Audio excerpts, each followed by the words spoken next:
yeah, I think that was the first taste of like working with a celeb. Yeah, I remember a load of followers coming through and showing Yanni and saying, bloody hell, like we've got hundreds of followers coming through already. I was just out on a random Friday night and I got a message come through on the main page from Jake Paul. That was actually the most viral video we've had. How many views was that one So now? it's at 69.5 million views.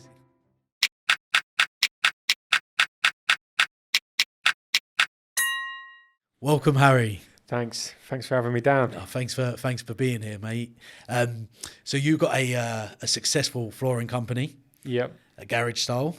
Before we talk about it, I just kind of want to know about your journey from the beginning of where you started from, and then how you ended up to building such a successful brand.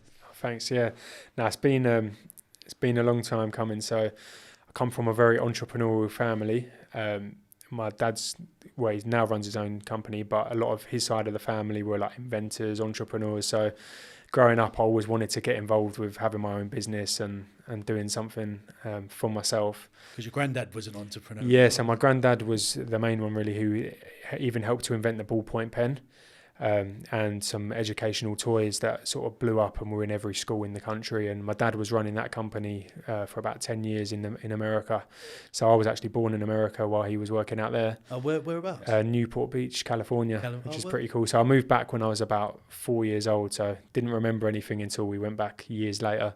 Oh, so originally from America? Yeah, so got dual nationality, so both passports. Oh, nice. Which is handy. Yeah. But yeah, no, so he was doing that and he had a lot of other inventions that took off. So, and my brother now also runs a company and my dad that sells some of the inventions that he made a long time ago. That's incredible. And it's doing well, is it? Yeah, doing well. So the biggest things that he made are no longer in the family. They're being sold off or passed on. So yeah, but there's still some of his inventions that are still going strong and being sold by the family today, which is cool. Yeah. So yeah, I was always around that. When I left school, I went and worked at Mercedes. So I did 7 or 8 years there, straight from school, and started selling on eBay. My dad's product originally, which was one of his dad's designs. So I started selling that and just sort of got addicted to buying and selling and finding what the next thing we could find was.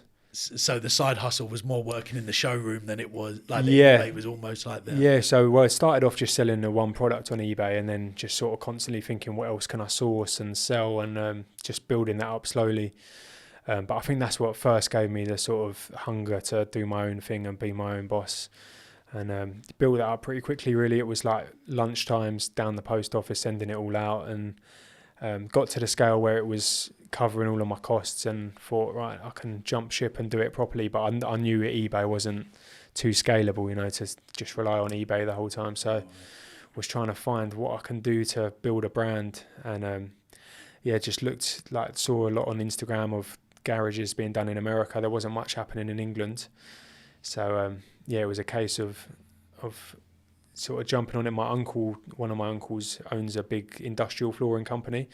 So I was aware of obviously the interlocking flooring products but put two and two together. So I took a product that was predominantly used for factories and warehouses and sort of put a bit of a spin on the marketing for garages. So proper like niche.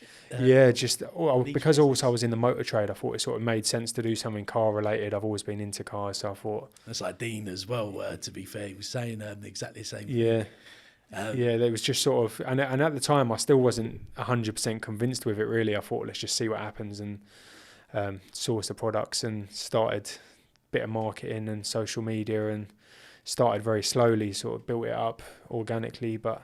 And what were you, literally just a one-man band? Yeah, just a one-man band, probably for about 18 months to 2 years, just sort of answering the phone in my kitchen, going out, measuring up jobs, installing jobs and getting help as and when I needed it rather than employing anyone.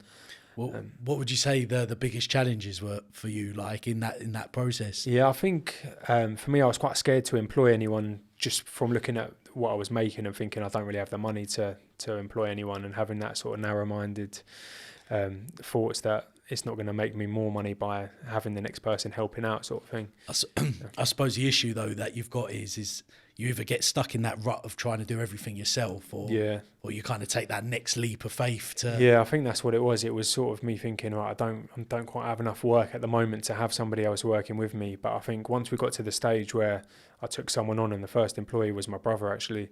Oh, But, yeah, playing it safe. That's it. But yeah, once he joined, then it sort of meant that I didn't have to go on every installation. Once he was trained up, it meant that I could sit in the office or my kitchen at the time. And my brother would fit some of the floors, and then it gave me more time to be marketing the company and bringing the next work in. So I think that was quite a big learning curve. And have you found that social media has been your primary source for? Yeah, I think, early on, because of my dad's company that was selling a lot of crafting products and still is today, but at the time I was doing a lot of craft shows with my wife, just selling his products. Nice. So another sort of side hustle when I was at Mercedes, just weekends around the country selling products at trade shows and stuff. So that's what I sort of knew. So as soon as I started the company, I think the first few jobs came from car shows, just booking cheap stands at small shows where you might only get 100 people turn up, but pick up 2 or 3 jobs, and then obviously do a good job and get recommended to the next person. So I think first it was like, that's what I knew. So just get out meeting people at events, and then just using social media to document what we were doing. But it works quite well, where it's quite a visual product, like the before and after and all the colours and stuff. We started getting a bit of traction on there. Yeah, I mean, I've seen your social media and it's like very colourful, it's very bright. Yeah, I think that always helps. It's like 100%. Sometimes people don't believe that we just do like all black floors or all dark grey floors, because those ones don't get posted so much. It's more the mad ones that we do. Did you ever think it would be as successful as it is? No, do you know, I remember saying to my friend who owns a laminate flooring company, I always remember saying, like, we're never going to have work every day because it's such a niche product. But if we can do a few jobs in a week, we'll be happy, and do the eBay thing at the same time. But then sort of over the years, it's not been... It's taken over. Yeah, it's been, now obviously it's at a completely different level, but it's been a long time to get it to that level. That makes sense. A lot of... Yeah. So what kind of...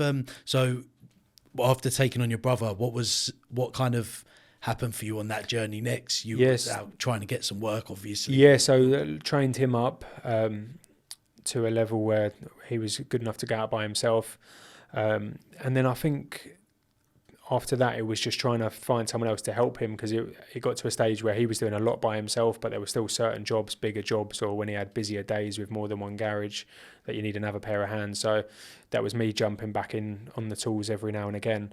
And I think I quickly realised that by being off the tools, we were getting a lot busier. So I thought he needs somebody else to help him now, so that I don't have to jump back in at all. So that's when we employed George, who came on board at, I think he was 16 when he joined us, and he's still with us today. Is he? So then he sort of took the apprentice role. And I think not too long after that, COVID hit and it all went crazy. So crazy good or crazy bad? Crazy good. Yeah, I mean, at first it was postponed. Like the announcements, it was postponed 2 weeks. I think it was 2 weeks or 3 weeks of work. So making all those phone calls, and everyone sat at home.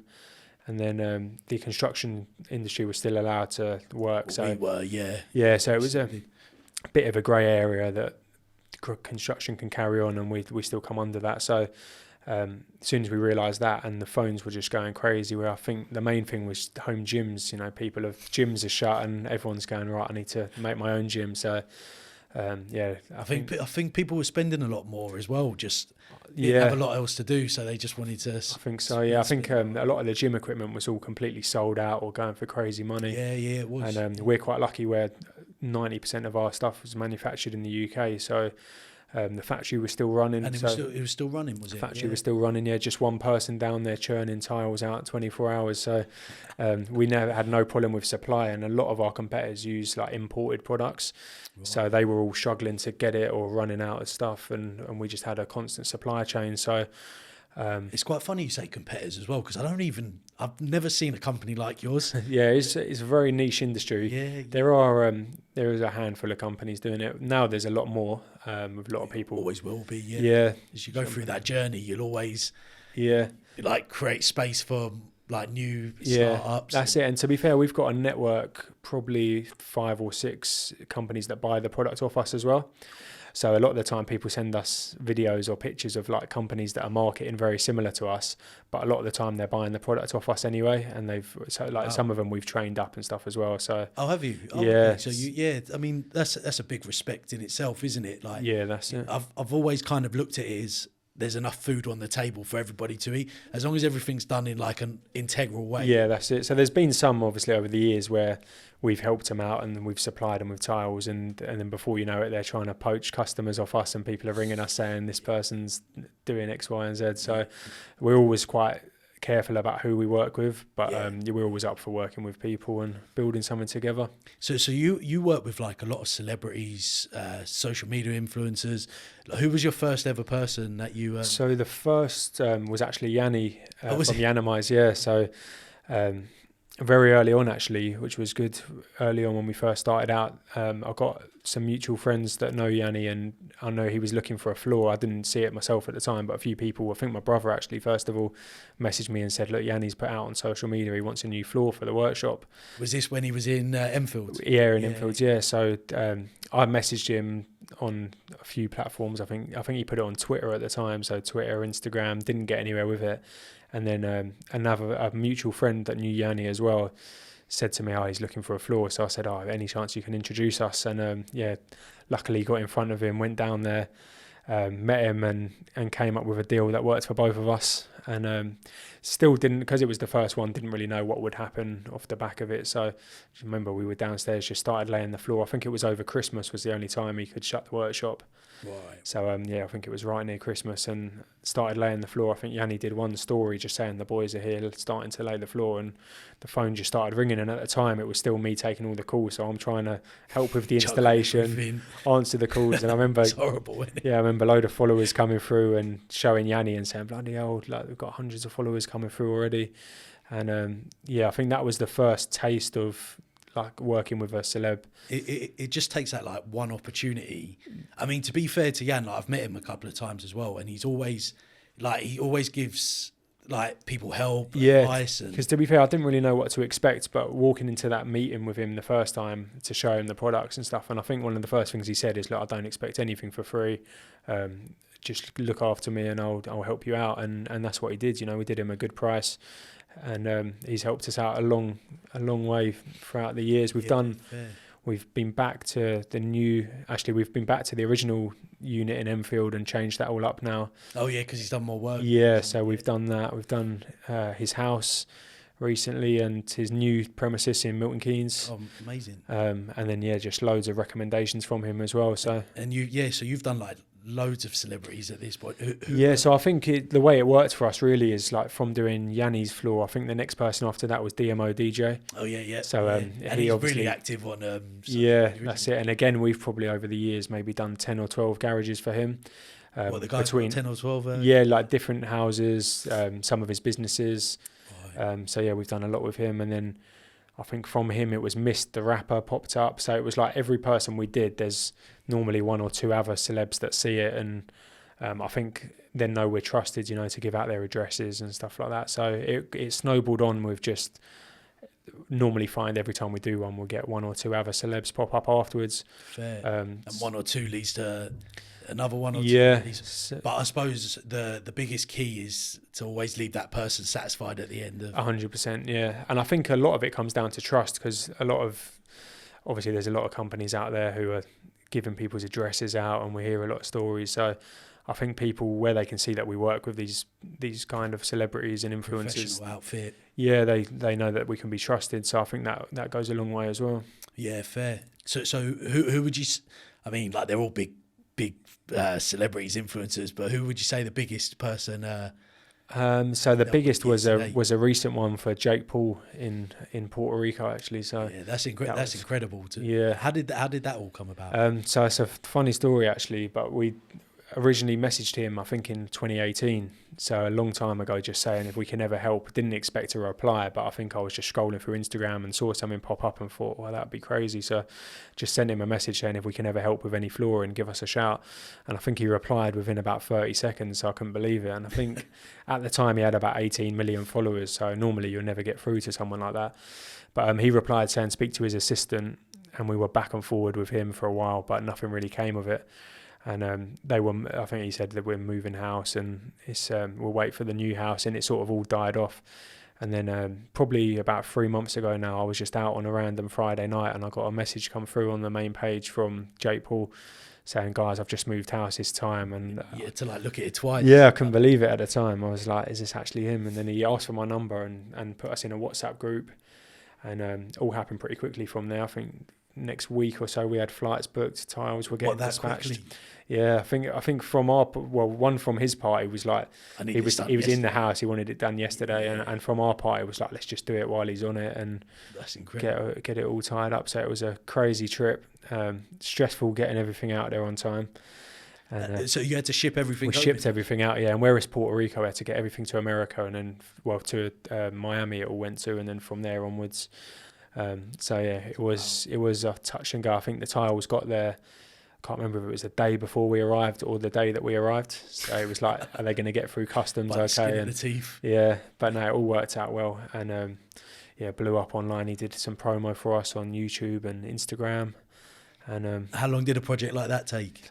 So it was, we were there for 2 days. We were in Puerto Rico a bit longer, but we were on site there for 2 days. So one day doing the floor, and the second day we helped put up all the hexagon lighting. Oh yeah, because you do hexagon lighting. Yeah, as well, yeah. So we're doing a lot of that now. But that was again last minute. I think like a week before, maybe 10 days before we were flying out there. He said, "Oh, any chance we can order some hexagon lighting?" And I was like, "I don't think we can get it there in time, but we'll try." And that actually got there before the flooring. Did it? Did it? Yeah. Wow, yeah. But, that's incredible. So you done that, and then you came back to the UK. Is that when things grew? Yeah. So yeah, he did a bit of promo a little bit later on. He filmed a lot of stuff while we were there, and then he released it a couple of weeks after we got back. And yeah, it just sort of blew up. A lot of people know us from that now, when we're out and about, people are asking if we're the people that did it. So yeah, it was pretty crazy social wise. Yeah, just to randomly message him to how many years ago now, but and to get a response, you wouldn't really expect it, to be fair. Yeah, but you wouldn't have thought so. Nothing. And then he never followed us originally at the time, so I don't know how he remembered the name or found us again, 6 years later or whatever it was, which was pretty crazy. So when did you actually go over there? So it was only probably 3 months ago now. Oh wow, that blimey. Yeah. It sounds well worth it. It was a crazy trip, and we took a videographer with us and filmed it all, so got some good content. And what was Jake like? He was actually really nice. Yeah, a lot of people have got things to say, but controversy. That's it. But he was good as gold with us. I had a list written out on my phone of things that we wanted to film or photos we wanted with the team and stuff like that. And I said to the videographer, let's just see how far through the list we can get. To be fair, he did every single thing that was on there and more. And we did a few funny videos with him, and he was well up for it, was he? Yeah, fair play to him. Yeah, he had a lot of time for us. He let us go and film at the running track. He was training down there, so we went and filmed that for our vlog as well. Yeah, because obviously he's doing a lot of boxing at the moment. So. Yeah, it was only a few weeks before his fight. Actually, we were out there. So was it? Yeah, he was heavy on the training. It was cool to see that as well. So what happened when you came back? Did it everything kind of blew up? Did you get a lot of inquiries? Or? Yeah, we got a lot of inquiries from America. Did you? Yeah, like hundreds, which obviously we couldn't do anything with straight away. So we got a lot parked for one day when that does happen. But yeah, just from socials, and a lot of clients that we've already dealt with were sort of popping back up and saying that's crazy, and it was crazy. Great achievement and great experience. Yeah, because obviously you mentioned America, but I've seen Garage sold something to do with Germany. Yeah, so we got a franchise in Germany. How did that? There's a company called SR Flooring who have been buying tiles off us for probably 2 years before that. Just for the odd jobs here and there, because we do quite a bit of trade orders for flooring shops and stuff. They were doing that out in Germany, but obviously saw the socials and the market and we were doing, and just wanted to be a part of that. So part of the brand. Yeah, wow. So they flew over and we came up with a franchise agreement. They're set up as a franchise and going strong now. They've been going probably just over a year. Oh, incredible. And that's going well. We've been out there with me and Adam, installation manager, have been out there once to do a bit of training with their team. Yeah, fair. And then we're back out there for the SM Motor Show all going well. How do you find, like, sorry to interrupt No, you, that's right. but how do you find someone else has got your brand and they're doing it over in another country and you're not quite connected with it? Yeah, so it is tricky, but I mean, they're very good with socials. They got video teams and stuff, so they're sort of using a lot of our branding and our style of videos and stuff like that. So we do have regular meetings and make sure that it's all good. But yeah, they're doing a good job. They're getting a lot busier. Some big orders going out there, and yeah, we'll be out there for the SM Motor Show, all going well, which should be in December. Nice. So that should be cool to go over in Germany. Yeah, so that'll be the first event they're doing. So amazing. we're going to go and set it all up with them and help out, and that should be a good one. So what is it, just Germany at the moment? Just Germany. I mean, we do get lots of orders from other places in Europe, and we send a lot from England as well, but obviously with higher shipping costs. So Germany will also service the surrounding countries. Nice. And yeah, there are lots of people popping up in different areas wanting to do franchises. So at some point there'll probably be more to follow. Why not? Yeah, as long as you can keep the brand consistent. That's it. And kind stay of on top of it. It's yeah. just finding the right people as well. Whereas, like I said, with Germany, because we were already dealing with them for a while beforehand, it sort of fell in place, which was cool. Yeah, you had a good rapport with them already. Yeah. So how's it all going these days for you, like business wise? And yeah, we've been we've been busier than ever for probably the last year. Lots going on behind the scenes, just sort of growing to the next level. And adding in new products. So we're now doing garage doors as well. Oh, nice. Which has been busy, yeah, and hexagon lighting, as we mentioned earlier. So yeah, we're sort of bringing in new products to go with the flooring. Was the hexagon lighting not always at the beginning? Or was No, that's only for the last couple of years. Right. So it's something a lot of our customers were looking at different flooring options. We do a lot of like detailing studios and stuff like that.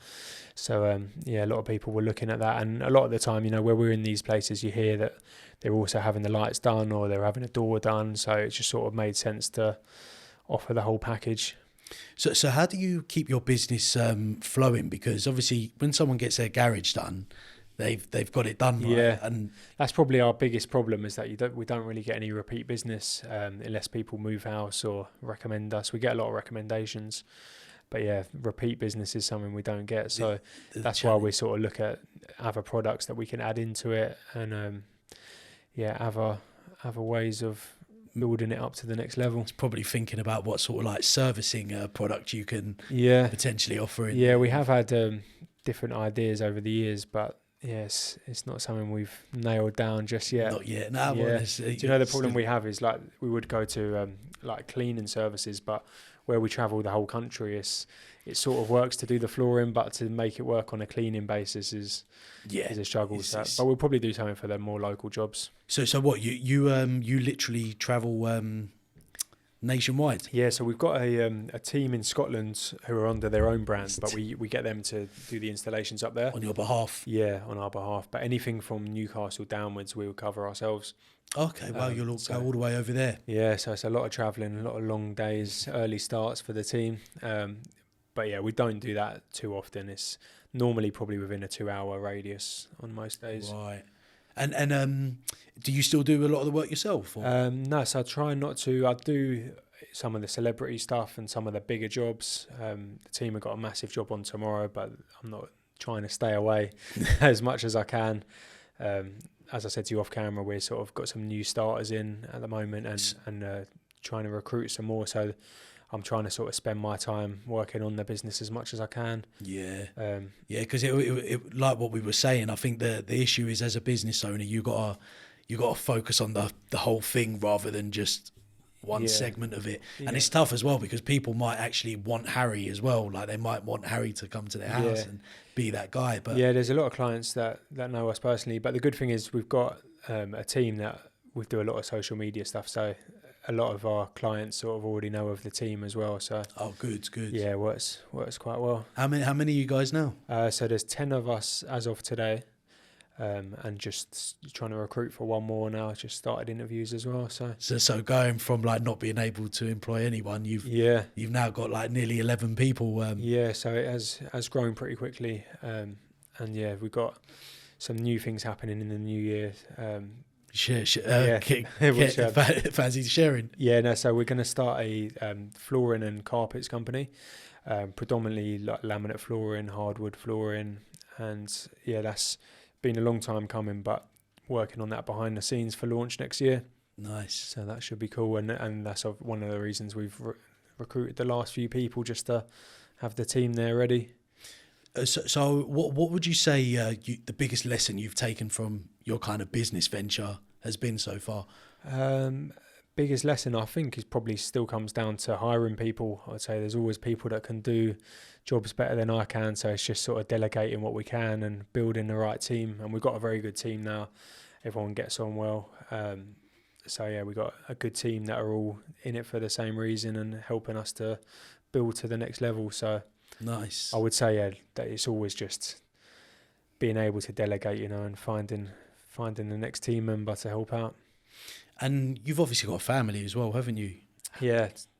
Go on, sorry. I was just going to say, yeah, I've got a little boy who's 2 this month, actually. Have you? Yeah. Oh, nice.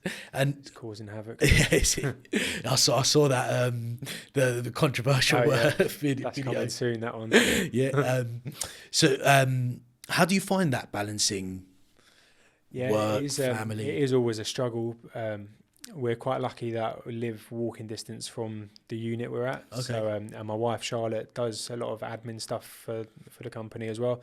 So she's in quite regularly. She was there for a few hours today, and she'll bring him along with him. So we do see him day to day.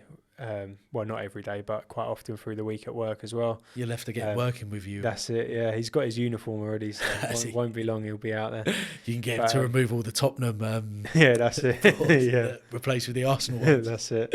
Yeah, because that was.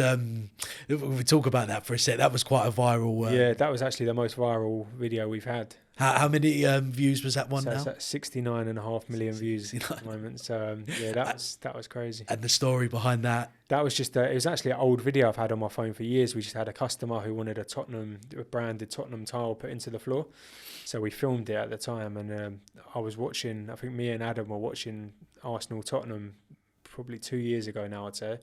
And Arsenal won. I can't remember what the score was, whether it was a big score. I think it might have been like 5-2 or something like that. So it was quite controversial, and I had it saved on my phone. And just at half time, I remember saying to Adam, I've got that video. Should I reverse it and like just have it ready to post to see what happens? So I've saved it on my phone, reversed it, and just had it ready to post at 90 minutes. And as soon as the whistle went, posted it. And I think just because of the moment, and all the football fans sort of jumped on it, arguing, tagging Tottenham fans, and all arguing with each other, just sort of blew up. And I remember just refreshing it, and it was just jumping like 100,000 views at a time, and I was like, "This is crazy."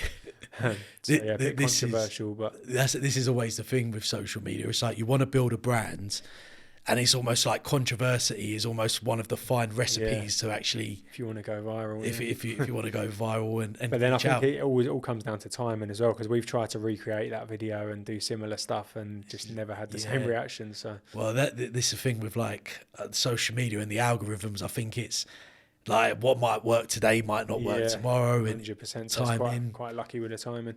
And I think that's another thing that comes down to the social media. It's like when we started, because we were quite early on the curve, we used to work with influencers and it used to just blow the page up, whereas now it doesn't really work on the same scale. Oh, it doesn't have the same effect. Yeah, which is bad in some ways, but it's good in another sense that anyone trying to duplicate what we've done it's a lot harder now, because you can't get that growth on socials. Have you literally had that from 2017 since you started? 2017, So if you scroll down far enough, which will probably take you a long time, there's probably a load of crap videos and pictures really on there. Got to start somewhere, right? That's it. Yeah, and so obviously you've been, it's been like, 6 years now, your business? Yeah. It's come 7 years next June, I think. So yeah. So what's kind of what's your plan for growing Garage Style? So we've got, like you said, Germany that's set up. So we're going to give them some support and get that to the next level. That now that they've got the basics done, and then the next one will be America, which will hopefully happen next year at some point. Just again working behind the scenes and trying to put that together, which is a mammoth of a job. But that should hopefully be ready by next year as well. And then, like I say, the new flooring company, which will have its own team, and we'll hopefully put the same marketing spin on that and build that up on the side as well.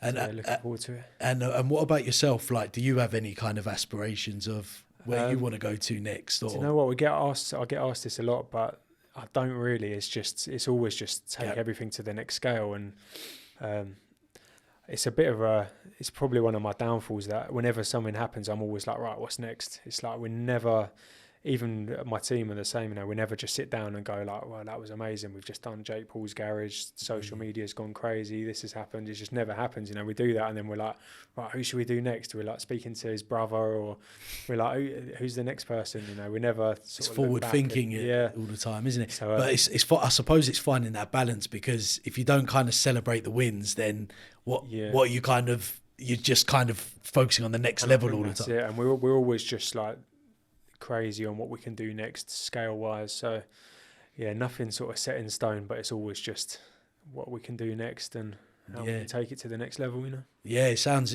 super exciting. And I know you was at the conference recently. Do you want to tell us a little bit about what you were doing over there as well? Yeah, so I've been to a couple recently. One last week, which was called the EMC, Entrepreneurs Marketing Conference. So I was there last year in London and then this year in Brighton. Just went with a friend of mine, Mark, actually, who runs a big curtain and blind company. So just to get some new ideas, really. It's loads of different speakers there talking about different subjects, social media and AI, which was an interesting one. What was probably the biggest thing you took from that last week? That's a good question. Now, I think it's more just a load of small things, you know, that I come back and implement, and just small changes. That there was a good talk actually on LinkedIn, just with some minor things the lady was saying that seemed simple to tweak the page. And I think we've been on LinkedIn for a long time and never really pushed it. And I don't think we've ever had an inquiry through there. And I did the changes live while this lady was talking, and I think 24 hours later I got 2 inquiries from LinkedIn. Okay. So it's just little things like that. It's just like little things that we implement straight away.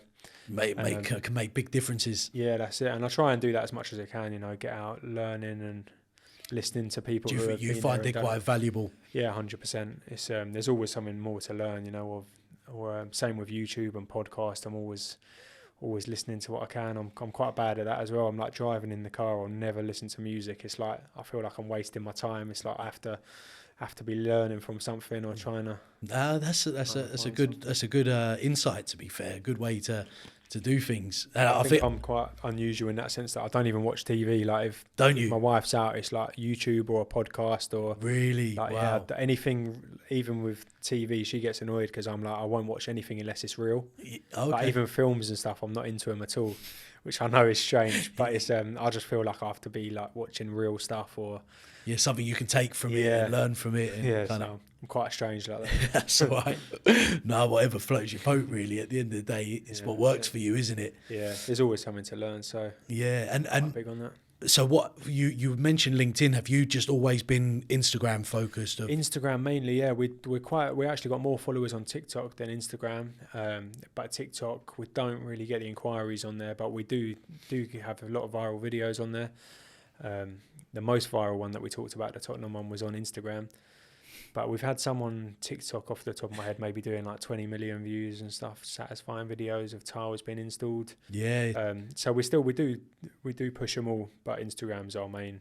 Yeah, I've seen the quality of them are just like brilliant at this stage. To be fair, I don't know how you can. If you went no, I'm sure. I don't know how you're going to keep topping it. I think that's always the problem when you're always like growing and trying to do something else. Yeah, and the thing is, when we started doing like the transition videos, at first they were awful. You know, we didn't know what we were doing, but we're quite lucky that the team all know how to film, and some of them edit them as well. So half the time we get a nice filmed and edited video that's just ready to post from the team, which is cool.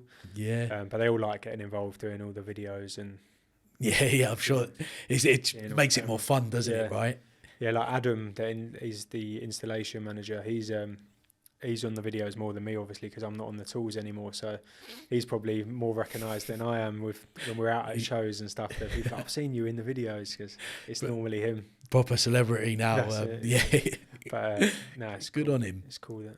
Yeah, no, that's mate. It sounds actually really exciting what's going on in your world, and considering it's like 6 years old now, like you've had some like great growth. It's your brand is like really well established now, so it's no, we've put a lot of time into branding a lot through social media, but yeah, a lot of time and money into getting the branding right. And well, that's a question actually I wanted to, thought of asking is how much money do you reckon you've invested in like marketing on a real approximate? it's a hard one to say, but as we spoke off camera a lot this year. But yeah, it's a hard one. I try and someone I know said that to scale a business you should be putting at least 20% of your revenue into marketing. I don't think we're quite at that level, but we do spend a lot on collaborations and some paid adverts, but not a massive amount, most of it organically. Yeah, it can get quite scary if you look at the yearly figures, but it works at the end of the day. So yeah, I think that's the issue with some people. Depending on what industry you're in, marketing can be a bit of a like it's a chicken and egg situation, isn't it? So 100%. you got to throw money at it to hopefully bring. And that's I think a lot of mistake people make when times aren't so good. They cut the marketing first and it all sort of falls down from there. So it can be scary looking at the sort of monthly budgets, and if it's not so busy, if things are happening, and can be a bit scared to spend that money, but at the same time that's when you need to spend the money. So and I think the other thing with marketing is all the other stuff that goes behind it, the reputation, the trustworthiness, like there's so many other fundamentals, but with that recipe of marketing as well as being a good company. Yeah, I think as long as it's all analysed properly, and we know the results of it, I think there's a lot of people that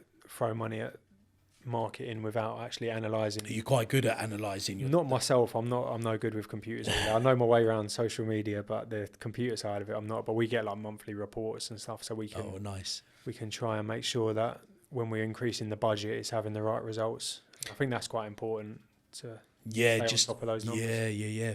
That's fair. So, what do you do it yourself? The social media, or so we do all the social media ourselves as a company. We've got a marketing apprentice called Harvey who's been with us probably since February time, I would say.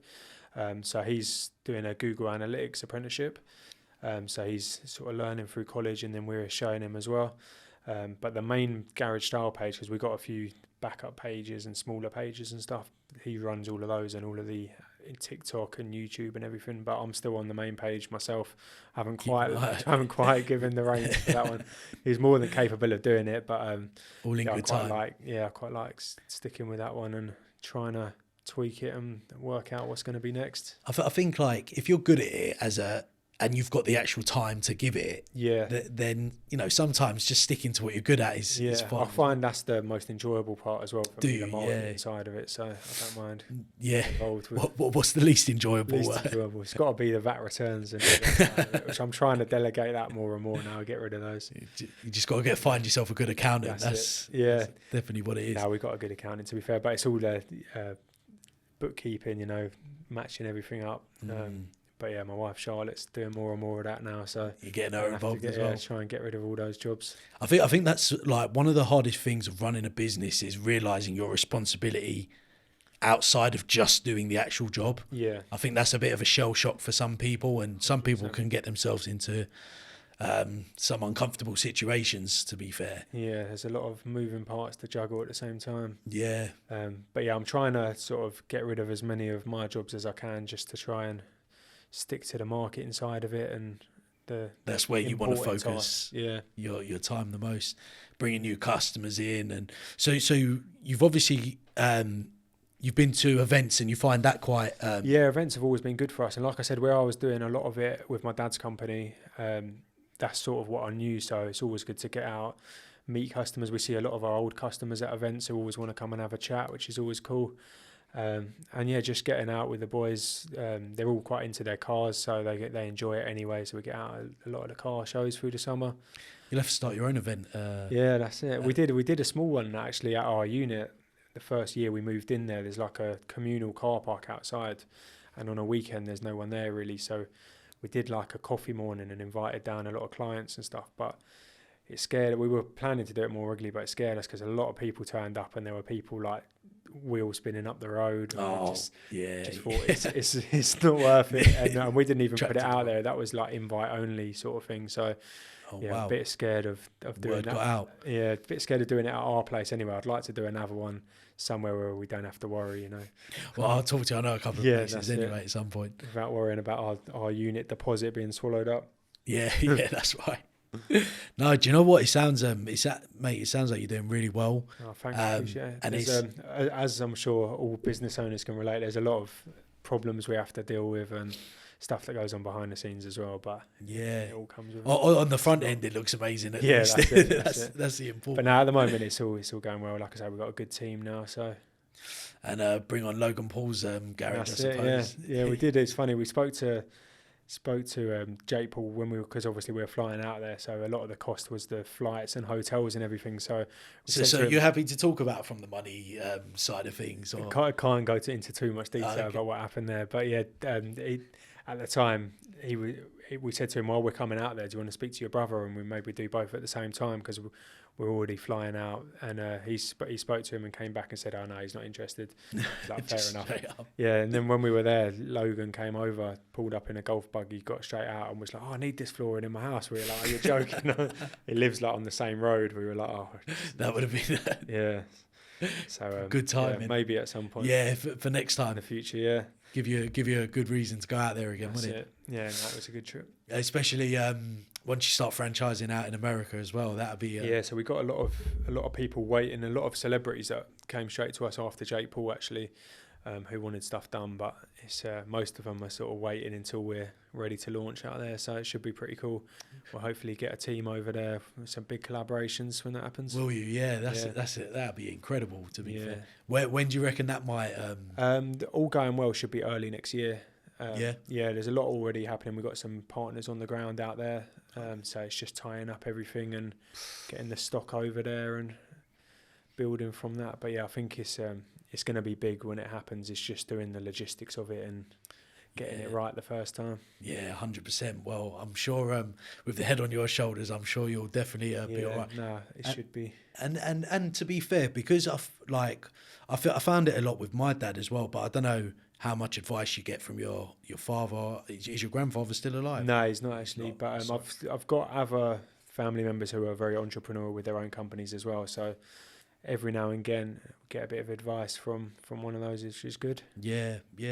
Because we were talking about it out there, and like sometimes there's no point reinventing the wheel. Like if somebody's already gone through something or that journey, it's like it's always good to pick their brains and see. You don't have to use it, but it's better to know the paths in front of you before you take them, right? 100%. And that's why one of the reasons I like getting out to the conferences and stuff, because you can hear from people that have already been through the same growth pains, I suppose, and get some advice. Yeah, you got to be quite open-minded like that and keep thinking about the bigger picture, I suppose.